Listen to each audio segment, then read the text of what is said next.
America అధ్యక్షుడు Donald Trump ప్రకారం కఠినమైన అమెరికా టారిఫ్ల కారణంగా భారత ప్రధాని నరేంద్ర మోదీ తనపై అసంతృప్తిగా ఉన్నారని తెలిపారు. దీంతో భారత్, అమెరికా ఆర్థిక సంబంధాల్లో కొత్త ఉద్రిక్తతలు ఏర్పడుతున్నాయి.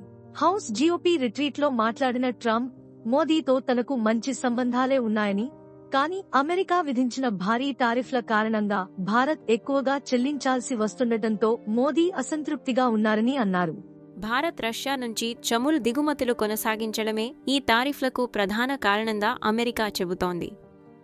ఇది మాస్కో యుద్ధ ప్రయత్నాలకు మద్దతు ఇస్తోందని అమెరికా అభిప్రాయం. ఈ అంశానికి సంబంధించిన భారత ఉత్పత్తులపై అమెరికా టారిఫ్లను సుమారు 50% వరకు రెట్టింపు చేసింది.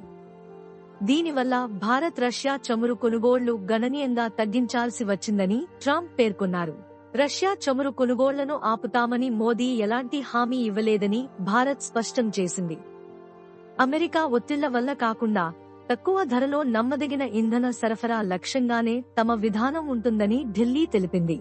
అమెరికా ఆందోళనలను భారత్ పరిష్కరించకపోతే భారత ఉత్పత్తులపై టారిఫ్లు ఇంకా పెరిగే అవకాశం ఉందని ట్రంప్ ఇటీవల హెచ్చరించిన నేపథ్యంలో ఈ వ్యాఖ్యలు వచ్చాయి. ఈ టారిఫ్ వివాదం వాణిజ్యం నుంచి ఇంధనం, భూకౌశల రాజకీయాల వరకు భారత్-అమెరికా సంబంధాల్లో మరో కీలక మలుపుగా మారుతోంది.